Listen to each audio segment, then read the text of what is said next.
नमस्कार, स्वागत है आपका। इंडिया टीवी देख रहे हैं आप। आपके साथ मैं हूं प्राची पाराशर। शाम के 5 बज चुके हैं, वक्त हो चुका है मुकाबला का। 2024 में बीजेपी यूपी की 80 सीटें जीतने के फॉर्मूले पर काम कर रही है। विपक्षी अलायंस इंडिया के सामने मंडल और कमंडल यानी हिंदुत्व और ओबीसी को साथ जोड़कर बीजेपी 2014 का रिकॉर्ड तोड़ने के लिए प्लान कर रही है। इसी फॉर्मूले की पहली झलक आज अलीगढ़ में देखने को मिली, जहां बीजेपी ने पूर्व सीएम कल्याण सिंह की पुण्यतिथि पर हिंदू गौरव दिवस मनाया। दरअसल बीजेपी कल्याण सिंह की पुण्यतिथि को दो तरह से प्रोजेक्ट करना चाहती है। पहला यह कि कल्याण सिंह ओबीसी वर्ग से आते थे और उन्होंने पिछड़े वर्ग के लिए बहुत काम किया, और दूसरा राम मंदिर आंदोलन के वक्त सीएम थे। जब बाबरी मस्जिद गिराई गई तो उन्होंने कारसेवकों पर गोली चलाने से इनकार किया था, जिसके लिए उनको अपना मुख्यमंत्री पद भी गंवाना पड़ा था।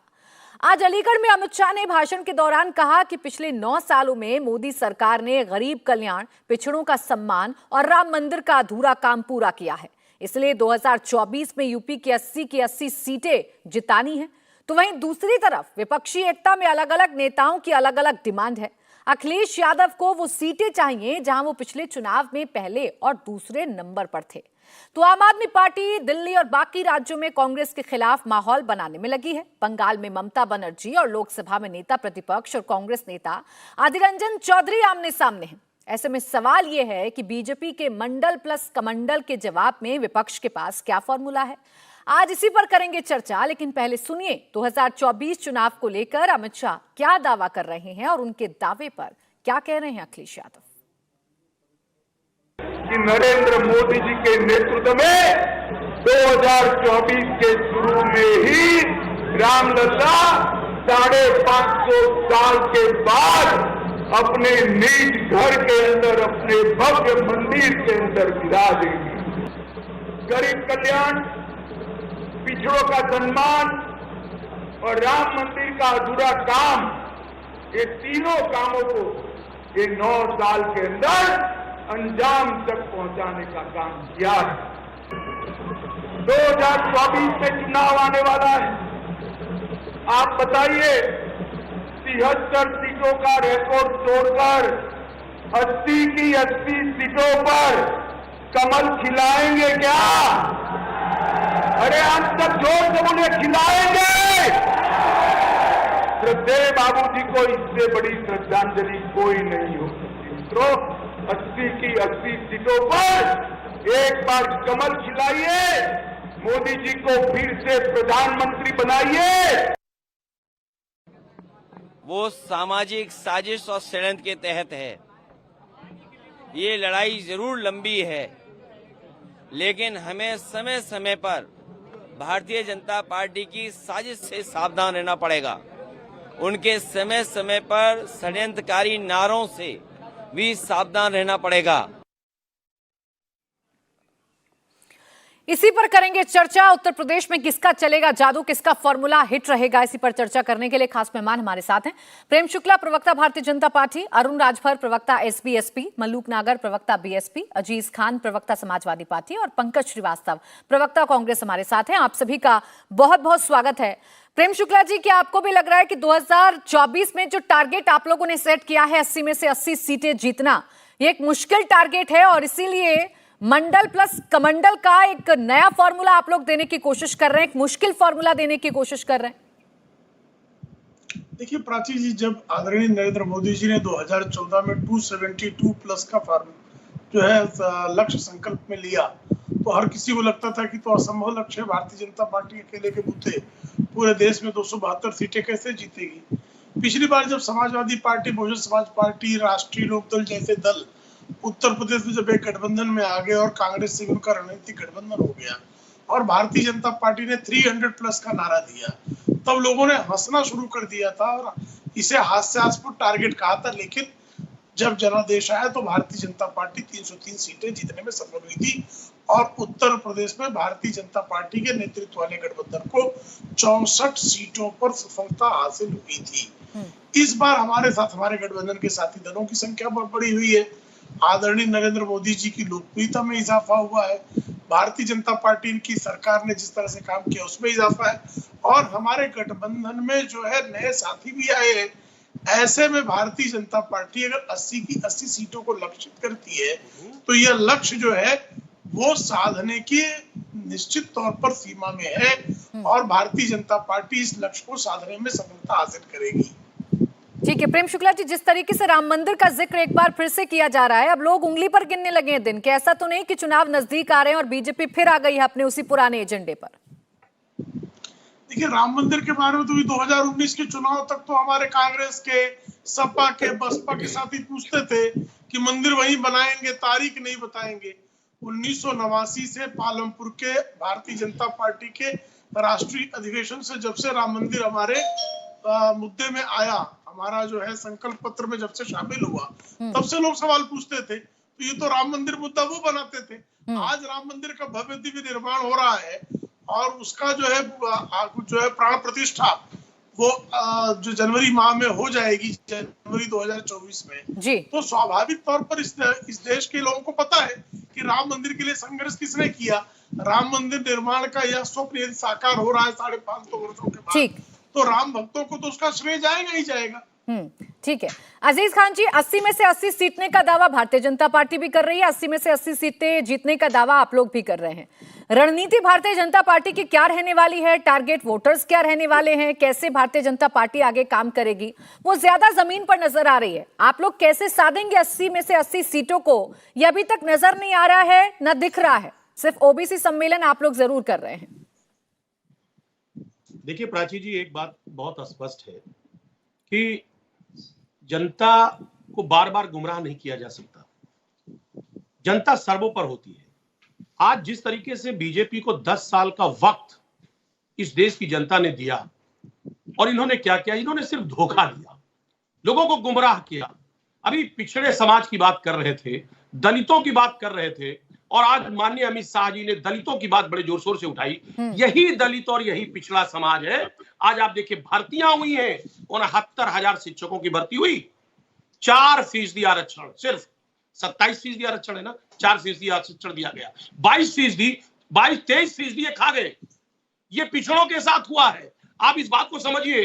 अभी हालात ये है कि कृषि विश्वविद्यालय बांदा में 16 जगह निकले थे, एक भी ओबीसी समाज को इन्होंने अपॉइंट नहीं किया। गोरखपुर विश्वविद्यालय में एक भी ओबीसी समाज को इन्होंने अपॉइंट नहीं किया। आप देखिए 42 केंद्रीय विश्वविद्यालय हैं, एक भी वहां पर वीसी ओबीसी का नहीं है। हम जानना चाहते हैं कि आप सामाजिक न्याय कैसे करेंगे। समाज में यही पिछड़ा समाज जो 85% है, उसके साथ तो आपने अन्याय किया है। आज माननीय कल्याण सिंह जी की पुण्यतिथि थी, आप वहां तो बड़ी बड़ी बातें करते रहे, लेकिन सच यह है कि यही पिछड़े समाज को सिर्फ आपने धोखा दिया। और आज के हालात ये है कि चाहे पिछड़ा समाज हो चाहे दलित समाज हो, वो सब अपने आप को ठगा महसूस कर रहा है। आप देखिए हालात ये है, आज आप देखिए हम 21वीं सदी में पहुंच गए हैं और वही 21वीं सदी में चाहे वो गुजरात हो, आज दलितों पर क्या अत्याचार हो रहा है। आप देखिए कि वहां पर एक गुजरात में एक दलित समाज का व्यक्ति मोच रख लेता है, उसकी हत्या कर दी जाती है। सब दलित समाज का। अब यूपी से निकल के कहां गुजरात पहुंच गए अजीज खान जी? यूपी पर पहले बात कर लेते हैं। आप यूपी में विपक्षी दल हैं और यूपी में आप 80 में से 80 सीटें जीतने का दावा कर रहे हैं। गुजरात पर फिर कभी चर्चा कर लूंगी। एक सेकेंड अजीज खान जी, मैं गुजरात पर फिर कभी चर्चा कर लूंगी। आज में यूपी में आपके पास क्या फॉर्मूला है 80 में से 80 सीटें जीतने का, मैं ये जानना चाह रही हूँ आपसे। मैं कह रहा हूँ 300-500 जजों की नियुक्ति हुई, वो एक भी ओबीसी समाज का आदमी है? हम जानना चाहते हैं 300 ज्वाइंट सेक्रेटरी की प्रतिनियुक्ति पर गया केंद्र सरकार में, एक भी ओबीसी समाज का है? ठीक। आप ये बताइए, आप सिर्फ धर्म का कार्ड खेल करके, आप धर्म के पीछे छुप करके, मंदिर के पीछे छिप करके क्या लोगों के साथ अन्याय करेंगे? क्या लोगों की हक तलफी करेंगे? आज यही समाज जिसने आपको अपने सर पे, ये अगर धर्म का कार्ड खेल रहे हैं तो आपके नेता क्या कर रहे हैं अजीज खान साहब? स्वामी प्रसाद मौर्य किस काम के लिए ऐसे बयान देते हैं, या स्वामी प्रसाद मौर्य के बयानों पर क्यों नहीं रोक लगाई जाती है आप लोगों की तरफ से? देखिए प्राची जी, देखा दे, लोकतंत्र है और हर शख्स आजाद है अपनी अपनी विचारधारा को रखने के लिए। एक बात आप समझिए, लेकिन आप नफरती बयानों का अगर आप अंबार देखिए, एडीआर की रिपोर्ट देखिए, 500% बीजेपी के रिज्यूम में लोकतंत्र में ये भी कहा गया है कि आपको एक दूसरे के धर्म का सम्मान करना है, टिप्पणी नहीं करनी है। स्वामी प्रसाद मौर्य जो बोलते हैं, अगर आप रोक देते तो मुझे लगता सर कि आप जिस जो परिभाषा आप उत्तर प्रदेश में सामाजिक न्याय की दे रहे हैं वो परिभाषा आपकी ठीक है। बहरहाल 2-3 पॉइंट्स आपने उठाए, जल्दी से एक बार प्रेम शुक्ला जी का इस पर काउंटर ले लूं। प्रेम शुक्ला जी, आपकी जितनी नीति है, 1 मिनट, आपकी जितनी नीति है, जितनी नियुक्तियां हैं, उसमें से सब ओबीसी गायब रहते हैं और आप बात कर रहे हैं मंडल और कमंडल की, कैसे फिट करिएगा? ओबीसी आयोग को संवैधानिक दर्जा देने का काम भारतीय जनता पार्टी ने किया। ये बात कर रहे हैं जिन्होंने जो है नियुक्तियों में पीसीएस अधिकारी सबसे अधिक कौन होते थे? ओबीसी समाज के नहीं, सिर्फ एक यादव जाति के लोग सर्वाधिक 80% पीसीएस अधिकारी वही होते थे। सारे थानों में कौन नियुक्त होता था जी? एक समाज के लोग, यादव समाज के। नियुक्तियां हुई, सबसे अधिक नियुक्तियां किसकी होती थी? यादव समाज, वो भी उनसे रुपए लेकर, ऐसा भी नहीं फ्री में। और ऐसे यादव समाज को लूटने के बाद हाई कोर्ट के आदेश पर उन नियुक्तियों को खत्म कर दिया गया। तो किसके पैसे डूब गए साहब? यादव समाज के लोगों के पैसे डूब गए। भारतीय जनता पार्टी सबका साथ, सबका विकास, सबका विश्वास, सबका प्रयास में विश्वास करती है। और भारतीय जनता पार्टी अनुसूचित जाति न्याय करती है, पिछड़ी जातियों के साथ भी न्याय करती है। ठीक है, एक जाति विशेष के लोग। 10 सेकंड है आपके पास अजीज खान जी, फिर बाकी मैं मानती हूँ। प्रेम शुक्ला जी बता रहे हैं कि कैसे वो ओबीसी के लिए काम कर रहे हैं और आपका चेहरा क्या है? उनकी जो दशा है, देखिए अरे सुनिए ना, के हमारे लाल हो जाएंगे। इनको रोक दीजिए, इनको बोलिए जल्दी बोलिए सर। देखिए प्राची जी, एक बात समझिए, रमेश पोखरियाल जी जो कैबिनेट मिनिस्टर है, उनका लोकसभा में बयान दीजिए 2018 से 22 तक का। उन्होंने क्या कहा है आरक्षण के बारे में कि 48% ओबीसी समाज और 62% एससी समाज के लोगों का जो स्टूडेंट है उनका ड्रॉप आउट रेट रहा है आईआईटी और आईआईएम। चेहरा सुनिए, मेरी बात कंप्लीट करने दीजिए। सामाजिक न्याय की बात कर रहे हैं, सुनिए, यही सामाजिक न्याय है। 92 में, 90 और 92 में कमंडल की बात हो रही थी, चुनौती दे रहा हूँ, झूठ बोल रहे हैं। आदरणीय पार्लियामेंट को मिसकोट कर रहे हैं, किया था आडवाणी जी ने, कभी नहीं विरोध किया, आरक्षण के खिलाफ थे। झूठ बोला जा रहा है। वो नहीं चाहते थे सामाजिक न्याय हो, वो नहीं चाहते थे सामाजिक न्याय हो। ये झूठ बोला जा रहा है। अजीज खान जी डेट बता दीजिए। अजीज खान जी, आप जिस बयान का जिक्र कर रहे हैं, जिस बयान को आप आधार बता रहे हैं, एक बार उस बयान की डेट बता दीजिए, कब बोला रमेश पोखरियाल ने? कब बोला? कहाँ बोला? 92 में, 92 में मैं बोल रहा हूँ, 92 में रिकॉर्ड है बाकायदा। 92 में रमेश पोखरियाल। सुनिए प्रेम जी, अरे भाई हल्ला मत करिए। क्या बात कर रहे हैं अजीज खान जी? आप क्या कोट करना चाह रहे हैं? 1 मिनट, आप 92 की बात कर रहे हैं या आप अभी 2023 की बात कर रहे हैं? मैं कहना चाह रहा हूँ कि समाजवादी पार्टी कर रही है, वो सामाजिक न्याय को इन्होंने। अरे सर, वो सामाजिक न्याय तो ठीक है, लेकिन अभी आप जिस बयान का जिक्र कर रहे थे, उस बयान का जरा मुझे रिलेवेंस तो बता दीजिए, उस बयान की जरा तारीख तो बता दीजिए। वो 92 की बात कर रहे हैं, 2022-23 की बात कर रहे हैं, कब की बात है? ये क्या बीजेपी ने आरक्षण का विरोध नहीं किया? कब किया विरोध? कब किया विरोध? मुझे बताइए, किसने किया? जब ये कभी नहीं किया विरोध। 1980 में 1980 में, देखिए ये झूठ को बंद कराइए। बड़े स्तर पर मैं इनको बेपर्दा करता हूँ, जरा मुझे मौका दीजिए। क्या बेपर्दा करेंगे आप? झूठ को बेपर्दा करता हूँ मैं। खिलाफत किया है, इस झूठे को आदमी को माफी मांगने को लगाइए। ये झूठ बोल रहे हैं, उनको आरक्षण इनके पास उत्तर नहीं तो झूठ बोल रहे हैं। किया है प्राची जी, मुझे अवसर दिया। एक सेकंड अजीज खान जी, एक मिनट अजीज खान जी, आपने पोखरियाल साहब को अगर यहाँ पर कोट किया था तो आपको बताना चाहिए था कि आप उनके कौन से बयान को कोट कर रहे हैं। 1992 में वो मंत्री थे, ये जानकारी मेरे पास नहीं थी सर। ये नई जानकारी आपने कहाँ से हासिल की, ये भी बता दीजिए दर्शकों को। हाँ, मैं बोल रहा हूँ, लोकसभा में उन्होंने बयान दिया है, लोकसभा में ऑफिशियल बयान है कि 2018 से 22 के बीच में 48% ओबीसी समाज और 62% एससी समाज का जो आईआईटी। ठीक है, चलिए प्रेम शुक्ला जी, बहुत छोटा सा जवाब, क्योंकि फिर बाकी मेहमान भी जल्दी उनके पास जाएंगे। ठीक है, देखिए अजीज खान कैसे झूठ बोलते हैं। 1980 से भारतीय जनता पार्टी के संकल्प पत्रों में हमेशा से आप झूठ बोलने का डेट बता रहे हैं। झूठ बोल रहे हैं। कहाँ बोला उन्होंने? कहाँ बोला? लोकसभा राज्यसभा में कहाँ बोला?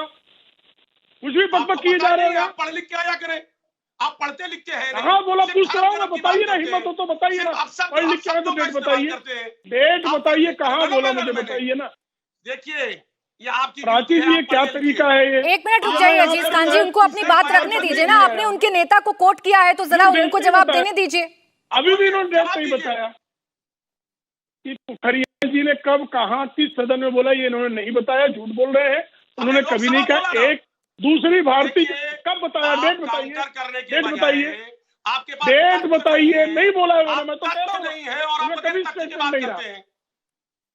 देखिए, दूसरी बात ये जो बार बार मंडल आयोग के संदर्भ में बकवास किए जा रहे हैं, भारतीय जनता पार्टी के घोषणा पत्र में 1980 से मंडल आयोग की सिफारिशों को लागू करने के समर्थन में हम रहे हैं। ठीक। और 1980, 1984, 1989 के चुनाव में भी मंडल आयोग की सिफारिशों को लागू करने की बात भारतीय जनता पार्टी के शीर्ष नेतृत्व ने हमेशा किया है। ये इनका दुष्प्रचार है कि मंडल और कमंडल में। ठीक है, अब मैं जरा मलूक नागर जी के पास जा रही हूँ। प्रेम शुक्ला जी, मैं आपको बीच में रोक रही हूँ। मलूक नागर साहब, एक तरफ भारतीय जनता पार्टी है और एक तरफ इंडिया गठबंधन है, दोनों ही दम्भ भर रहे हैं कि 80 में से 80 लोकसभा सीटें इस बार यूपी से जीतकर दिखाएंगे। इन सबके बीच कहां है बसपा? बहुजन समाज पार्टी कहां है? एक तो मुझे टाइम देना थोड़ा सा जरूर। जी जी, बोलिए। अगर 80 सीटें बीजेपी जीत रही है और 80 सीटें समाजवादी और उसके अलाइज जीत रहे हैं तो 160 सीट होनी चाहिए। बिल्कुल एकदम पता नहीं कैसी काल्पनिक बात हो रही है।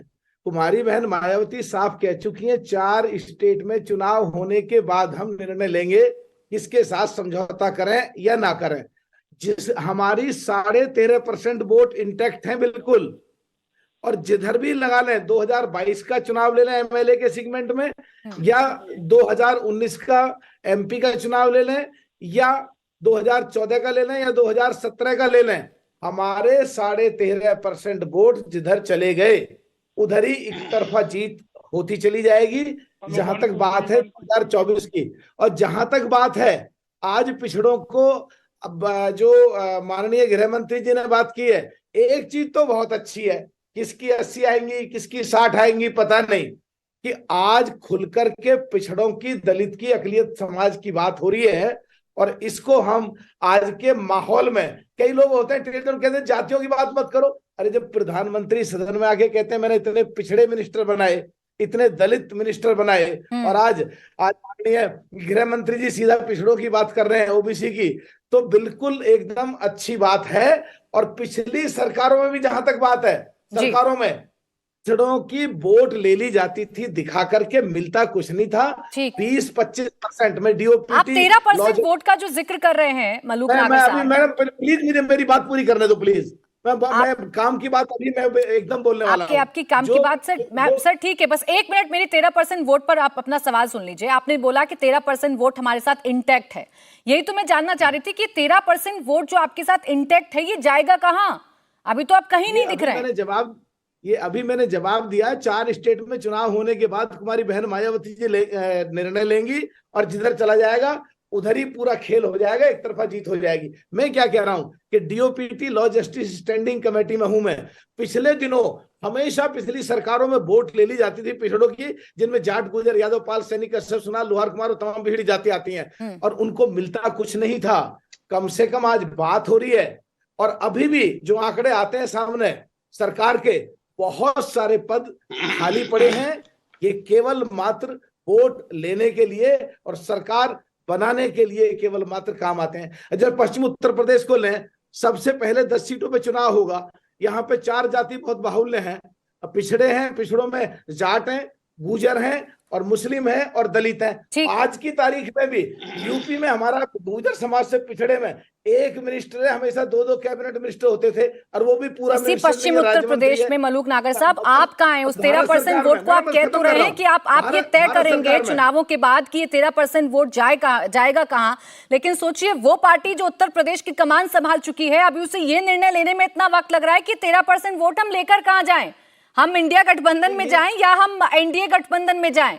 यही मैं पूछ रही थी कि ये कैसे हो गया। इसका जवाब लो।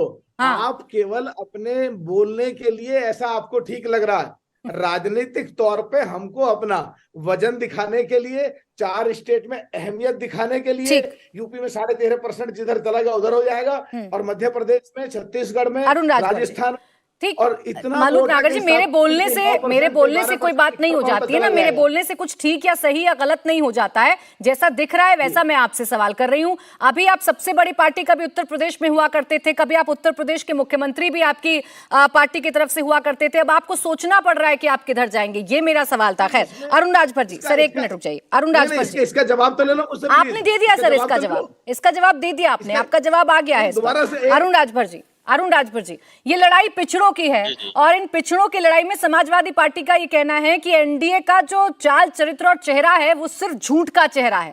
वास्तव में कोई नहीं करता पिछड़ों के लिए काम, ये सिर्फ वोट लेने के लिए अब बड़ी बड़ी बातें कर रही है राम मंदिर के पीछे छिपकर भारतीय जनता पार्टी।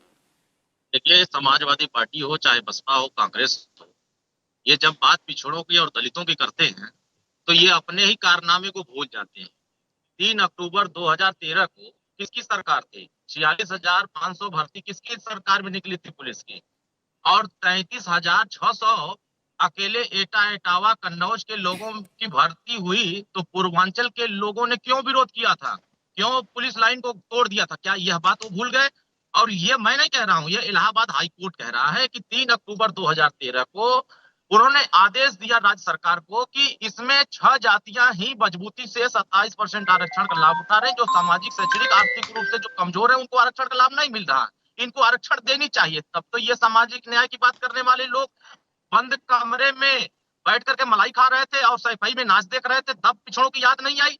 जब राष्ट्रीय पिछड़ा वर्ग को संवैधानिक दर्जा दिलाने की बात आई थी तो कांग्रेस को लंबे समय तक समर्थन दिया समाजवादी पार्टी और बसपा ने, तब तो उनसे ये संवैधानिक दर्जा दिलाने की बात पिछड़ों के लिए नहीं आई। रोहिणी कमीशन का जब गठन हुआ कि 27% में मजबूत 1600 जातियां हैं, जिसमें से सिर्फ 180 जातियां ही राष्ट्रीय स्तर पर लाभ बाकी 1200 जातियों को लाभ नहीं मिल रहा है, तो तब ये सामाजिक न्याय की बात कांग्रेस के समर्थन में रहने वाले लोगों को क्यों नहीं याद आती है? आज माननीय प्रधानमंत्री जी के नेतृत्व में या उत्तर प्रदेश की सरकार आदरणीय योगी आदित्यनाथ जी के नेतृत्व में जब माननीय ओम प्रकाश राजभर जी ने रोहिणी कमीशन का गठन कराने के लिए आंदोलन किया, तब समाजवादी पार्टी ने क्यों विरोध किया? अभी तो 31 जुलाई को ही रिपोर्ट आई है, उसमें साफ संदेश है कि यादव अहिर ग्वाल अकेले आरक्षण का लाभ उठा रहे हैं। ठीक है तब अरुण राजभर जी, लेकिन देखिए आपका भी गजब का चश्मा है। चश्मा लग जाता है तो आपको अच्छे लगने लगते हैं मुख्यमंत्री योगी आदित्यनाथ, और ये चश्मा जब उतरता है तो आप कहते हैं ये तो जी दलित विरोधी हैं, ये तो पिछड़ा विरोधी हैं, ये तो पिछड़ा और दलित विरोधी आप ही को लगने लगते हैं। तो माननीय ओम प्रकाश राजभर जी हमेशा से सामाजिक न्याय के पक्षधर रहे हैं,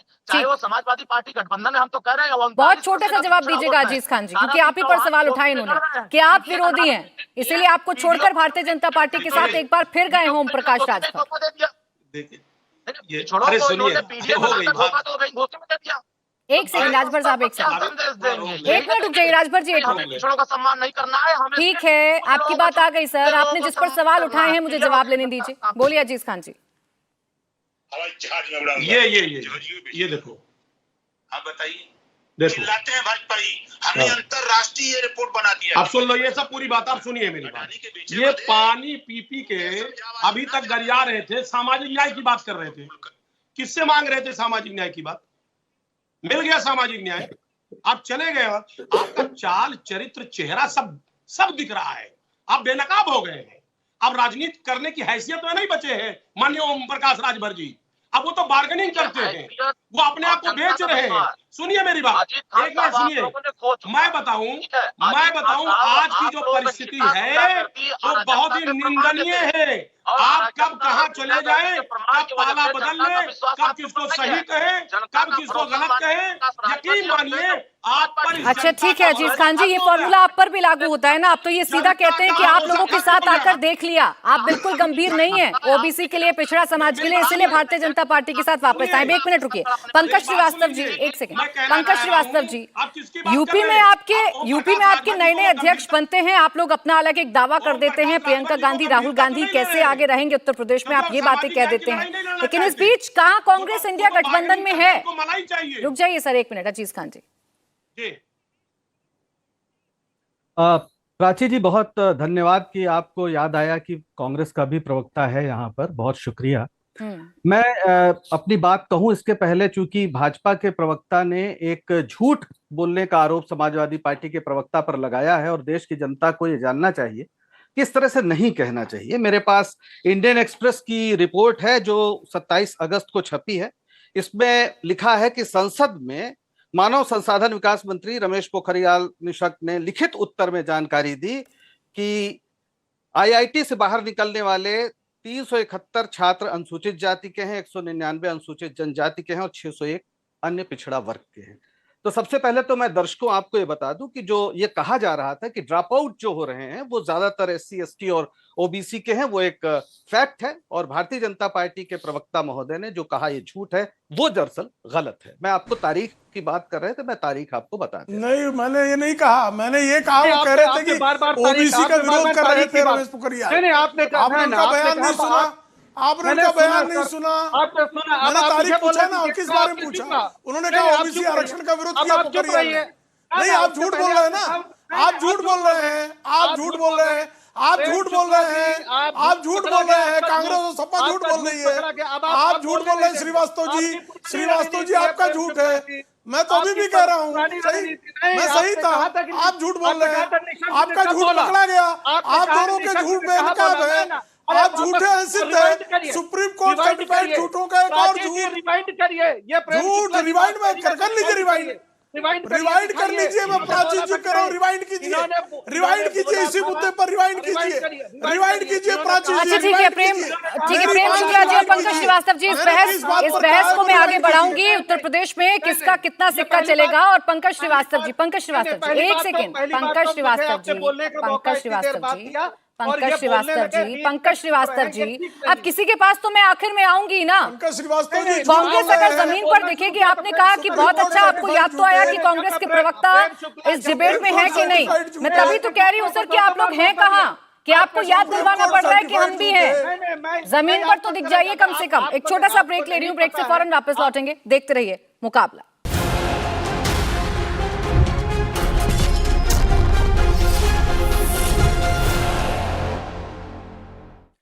ब्रेक के बाद स्वागत है आपका। आप देख रहे हैं मुकाबला। उत्तर प्रदेश की लड़ाई 2024 में कितनी दिलचस्प होगी, कौन कितनी सीटें जीतेगा, इसको लेकर अभी से ही अपनी अपनी कमर कसनी तमाम राजनीतिक दलों ने शुरू कर दी है।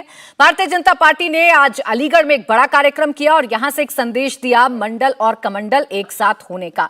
इसी पर लगातार चर्चा जारी है। खास मेहमान हमारे साथ बने हुए हैं प्रेम शुक्ला जी। आरोप आप पर आपके विरोधियों का यह है कि दरअसल आपको काम नहीं करना, और जब चुनाव नजदीक आते हैं तो बड़े बड़े दावे, आपको कल्याण सिंह की भी याद आ गई, आपको राम मंदिर की भी याद आ गई, आपको ओबीसी वोट बैंक की भी याद आ गई। सबको एक साथ लेकर आप सिर्फ वोट हासिल करना चाहते हो, ठगना चाहते हैं उत्तर प्रदेश को खासकर। देखिए, ठगों को तो हमेशा ठगी लगेगी। कांग्रेस के तो शीर्ष नेता श्रीमान राहुल गांधी 420 केस में बेल है, ठगी केस है। श्रीमती सोनिया गांधी 420 केस में बेल पर है। श्रीमान अखिलेश यादव पर बेहिसाबी संपत्ति का मामला कांग्रेस के लोगों ने लगाया था। अब देखिए कैसे बीच में झगड़ा कर रहे हैं। आप क्या देखिए प्राची जी, देखिए अभद्रता शुरू हो गई। आप राहुल गांधी की बात, प्राची जी अभद्रता, गालियां दी जा रही है। राजीव गांधी जी 400, प्राची जी ये क्या तरीका है? नहीं, गाली किसी ने नहीं दी है। प्राची जी गालीबाज का गालीबाजी देंगे? नहीं प्रेम शुक्ला जी, गाली किसी ने नहीं दी है, गाली किसी ने नहीं दी है। आप तड़ी पार कह रहे हैं, बार-बार गालीबाजी है। कोई तड़ी पार कभी नहीं रहे हैं, मैं तड़ी पार कभी नहीं रहे हैं, वो तड़ी पार कभी नहीं रहे हैं, लेकिन 420 की बेल है सुप्रीम कोर्ट। अच्छा प्राची जी से चलिए लौटकर अब उत्तर प्रदेश पर आ जाते हैं। पंकज श्रीवास्तव जी 1 मिनट रुक जाइए। पंकज श्रीवास्तव 1 सेकंड, प्रेम शुक्ला जी अब देखिए लगातार चिल्ला रहे हैं।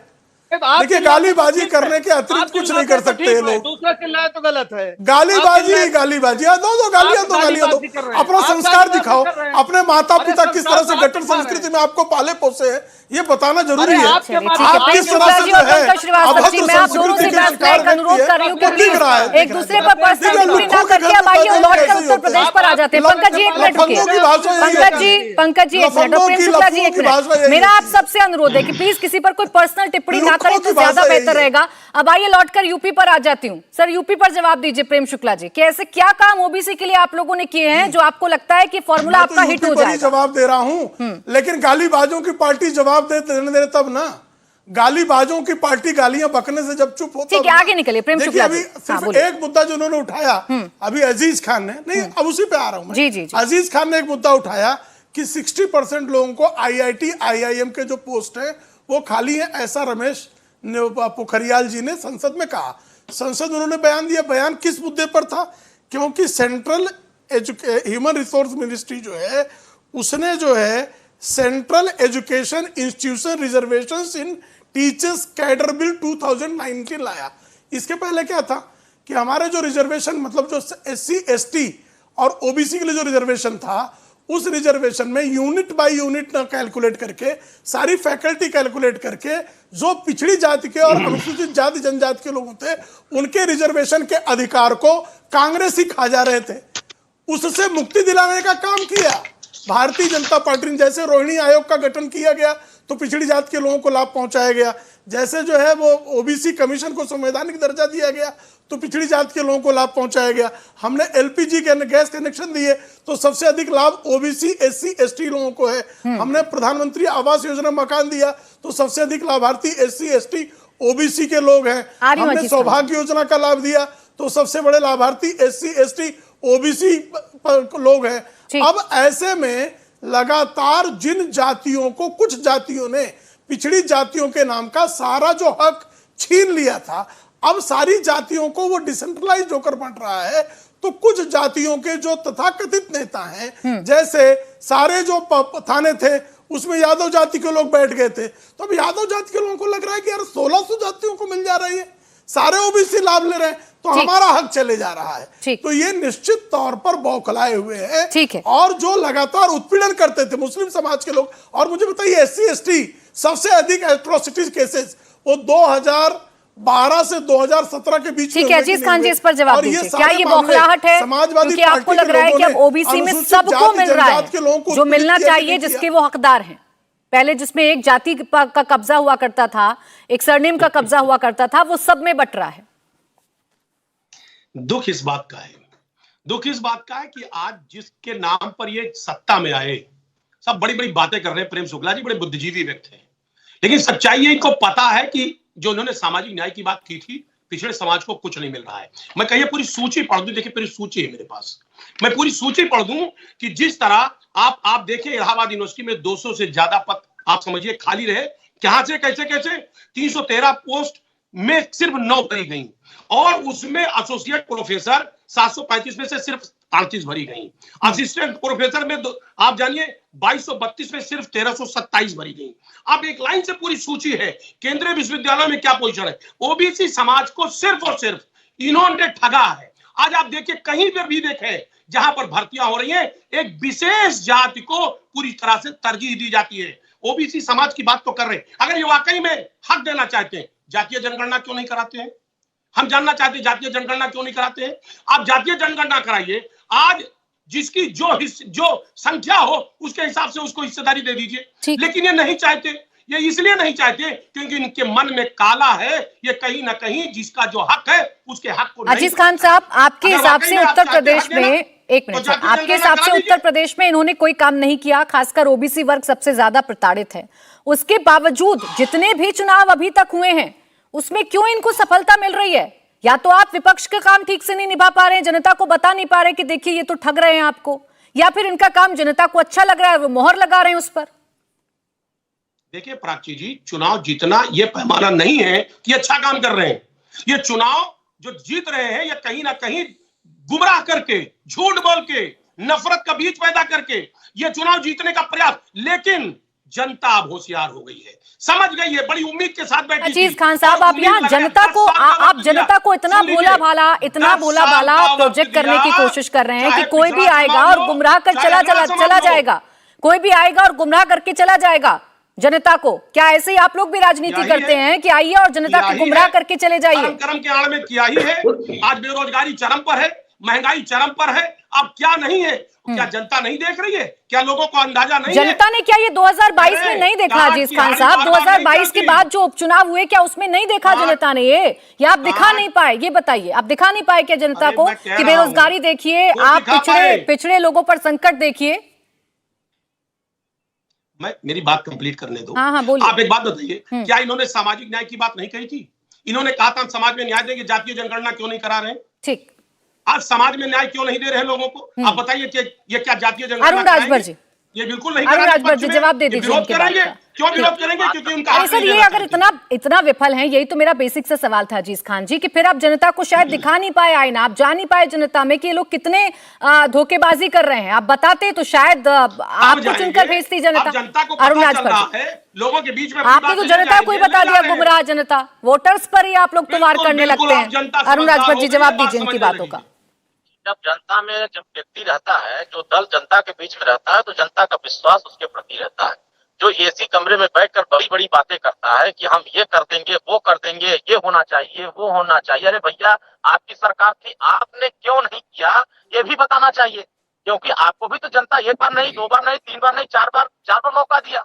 आप अगर इस काम कर दिया होता, संपूर्ण ओबीसी वर्गों को सामाजिक न्याय दे दिया होता उत्तर प्रदेश में, तो 79 जातियों को यह लिस्ट में यह नहीं बतानी पड़ती कि हमें तो नौकरी में कुछ मिला नहीं, हमें शिक्षण संस्थानों में लाभ नहीं मिला, हमें वो स्कॉलरशिप नहीं मिला। आपकी सरकार में 890 करोड़ सिर्फ स्कॉलरशिप मिलती थी, यहाँ 3000 करोड़ रुपया ओबीसी वर्गों को स्कॉलरशिप दी जा रही है। अब आप कहेंगे हमने इतना बढ़ाकर स्कॉलरशिप दिया, हर वर्ग में जो बीटेक कर रहा है, एमबीए कर रहा है, बीबीए कर रहा है, जिसको 70,000, 80,000, 90,000 की जरूरत मैं दे रहा हूँ। आपकी सरकार में विशेष एक जाति को जो लाभ देना था वो 70,000 मिलते थे। आज के समय में हर ओबीसी वर्ग को, अगर वो उसके लागत में है, जो मानक है, उस मानक में एग्जाम दे रहा है, पढ़ाई कर रहा है, उसको उतना मिल रहा है। ओम प्रकाश राजभर के वापस आने के बाद क्या भारतीय जनता पार्टी ने काम करना शुरू किया है? अरुण राजभर जी, इससे पहले नहीं कर रहे थे ये लोग? देखिए, अगर ये हमारी लड़ाई जो है, भारतीय समाज पार्टी हमेशा से सामाजिक न्याय की बात करी। अगर ये सामाजिक न्याय में भारतीय जनता पार्टी काम नहीं करती, तो हमारे समाज के लोग भारतीय जनता पार्टी के पक्ष में नहीं आते। अभी आपने देखा होगा कि इलाहाबाद हाईकोर्ट ने भर और राजभर जाति को अनुसूचित जनजाति में शामिल करने का छोड़कर क्यों गए थे? मुझे याद है अरुण राजभर जी, जब आपने विधानसभा से ठीक पहले इनको छोड़ा था, तो आपने बहुत बड़ी बड़ी बातें कही थी। आपने कहा था कि अगर वोट मांगने आ जाए भारतीय जनता पार्टी के लोग तो सबक सिखा दीजिएगा।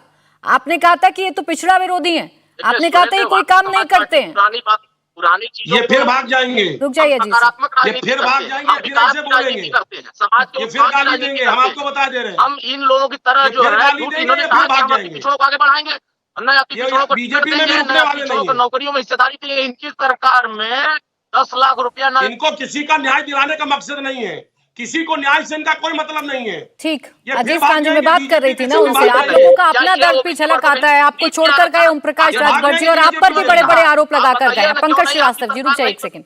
अरुण राजभर जी रुक जाइए। पंकज श्रीवास्तव जी, चाहे सामाजिक न्याय की बात हो, चाहे उत्तर प्रदेश में तमाम सीटों के बंटवारे की बात हो, चाहे उत्तर प्रदेश में 80 लोकसभा सीटों की बात हो, आप लोग हैं कहां? कांग्रेस पार्टी है कहां? आपका कैडर कहां है? कितनी सीटें आपके पास हैं? क्या वोट प्रतिशत आपके पास है? ये क्या रणनीति है आपके अब आने वाले चुनाव को लेकर? ये नजर नहीं आ रहा पंकज जी। प्राची जी, अगर नजर नहीं आ रहा तो थोड़ा आपको अपने रिपोर्टर्स को भेजना चाहिए कि हर जिले में, खास तौर पर जितने भी बड़े शहर हैं, उसमें पिछड़ा वर्ग सम्मेलन, सामाजिक न्याय सम्मेलन कांग्रेस पार्टी के बड़े पैमाने पर हो रहे हैं। और अभी जो ये कल्याण सिंह जी का नाम लेकर सामने आए हैं, 2 बार कल्याण सिंह को भारतीय जनता पार्टी ने अपमानित करके इतना अपमानित किया कि उन्हें पार्टी छोड़नी पड़ी। और वही कल्याण सिंह का नाम आज इसलिए ले रहे हैं कि जाति जनगणना का प्रश्न अगले चुनाव के पहले बहुत बड़ा प्रश्न राष्ट्रीय स्तर पर बन रहा है।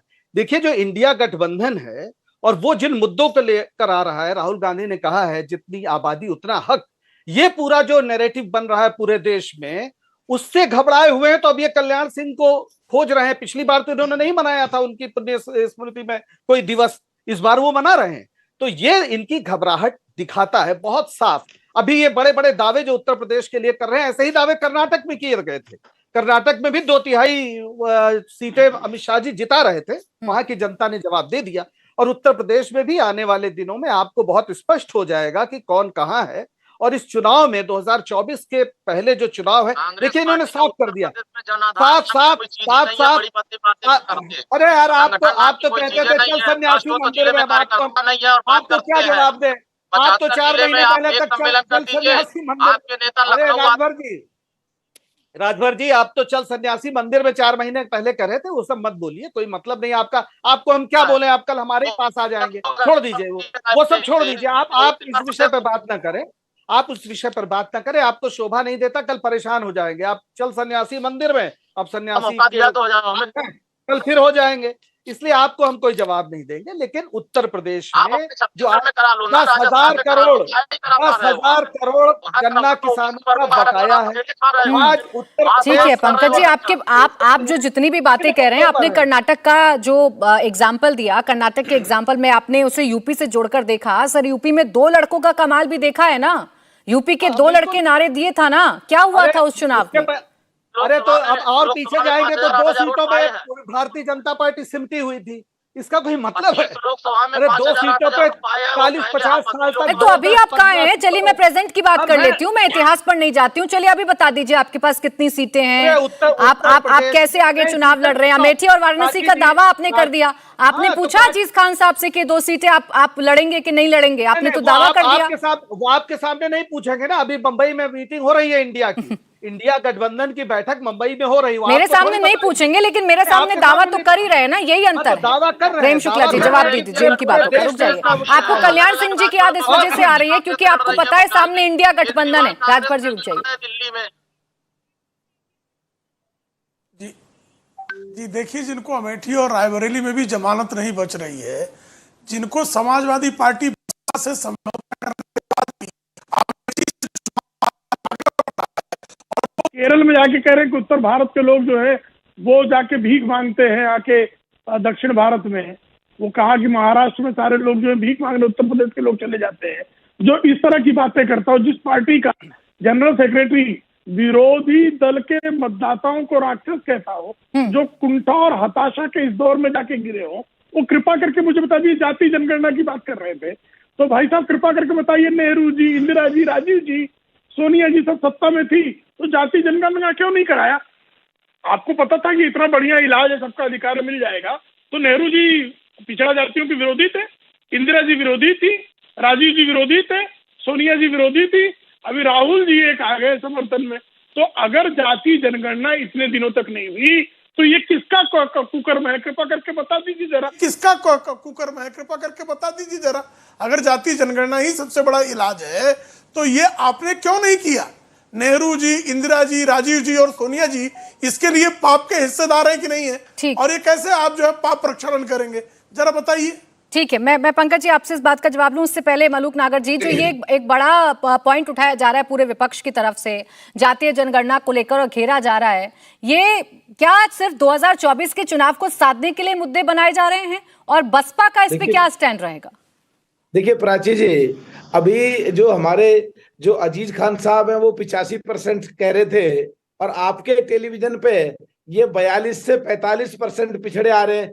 ये 60% से ज्यादा हैं, मुसलमानों में भी पिछड़े होते हैं। ये सिद्ध करते हैं कि जातीय जनगणना होनी चाहिए। पहले अगर कांग्रेस ने नहीं कराई तो गलती थी, जहां भी पार्टियों ने नहीं कराई गलती थी। आज पिछड़ों की और दलितों की, अकलियतों की बात हो रही है तो जातीय जनगणना होनी चाहिए, हम इसके पक्षधर हैं। ठीक है पंकज श्रीवास्तव जी, अब इस बात का जवाब आप दे दीजिए जो प्रेम शुक्ला जी ने कहा था कि उस वक्त क्यों नहीं याद आया था जब आप लोग सत्ता में थे? ये तो अभी 10 साल से है ना। देखिए प्राची जी, अगर उस समय नहीं याद आया तो उसकी वजह थी कि कांग्रेस पार्टी भारत की आजादी के लिए लड़ रही थी और इनके वैचारिक पुरखे अंग्रेजों के अस्तबल में उनके घोड़ों की मालिश कर रहे थे। आप इनको चुप कराइए पहले, अगर आप चाहते हैं कि बात हो जाए।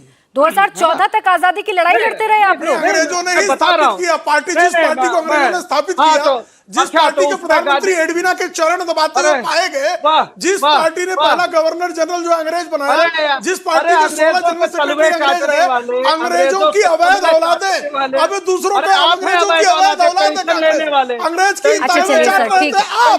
अंग्रेजों इतिहास से लौट कर चलिए सर, इस प्रेजेंट पर ही आ जाते हैं। प्रेम शुक्ला जी और पंकज श्रीवास्तव जी, ठीक है सर, ठीक है, एक दूसरे पर पर्सनल टिप्पणी नहीं, ऐसे शब्दों का इस्तेमाल नहीं जो एक दूसरे को बहुत बुरा लगे। मेरे पास समय समाप्त हो गया है। प्रेम शुक्ला जी, पंकज जी, मेरे पास समय समाप्त हो गया है। बहुत बहुत शुक्रिया आप सभी का हमारे साथ इस चर्चा में जुड़ने के लिए। इंडिया टीवी हर वक्त हर जगह डाउनलोड करने के लिए सर्च करें India TV news Google play store या ऐप स्टोर पर।